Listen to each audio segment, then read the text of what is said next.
আমাদের দেখা হবে না কোনোদিন এই তোমার আমার চেনা শহরে। আমি ঠিক জানি, ঠিক বুঝতে পারি কোনোদিনই আর দেখা হবে না আমাদের। পথে ঘাটে রেস্তোরাঁয়, ঘোড়দৌড়ের মাঠে, স্টেশন টার্মিনালে কিংবা সিনেপ্লেক্সে, যতই তুমি চাও না কেন দেখা হোক।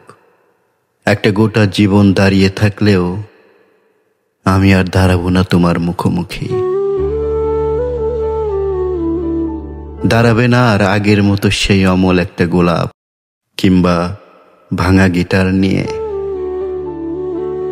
অনেক হয়েছে আনক দুঃখ ক্ষরণ, অনেক হয়েছে হৃৎপিণ্ডে রক্তপাত, অনেক হয়েছে স্বপ্নের বিলাসিতা। চায়ের কাপে চুমুক দিতে দিতে ভেঙেছে অনেক আশালতা। জীবনের বহু শ্যামল গ্রাম হয়ে গেছে বিরান পাথার। জীবনে যা যা ছুঁয়ে দেখেছি সব হারিয়েছি। মায়ের মতো, বাবার মতো, বোনের মতো। অনেক হয়েছে আর না হৃদয় পুরে ডুব সাঁতার। তুমি যেভাবেই চেষ্টা করো না কেন, যেভাবে ফিরে আসতে চাও না কেন, আমি জানি যে তুমি একবার চলে যায় সে তুমি কখনোই আর সেই তুমি হয়ে ফিরে না।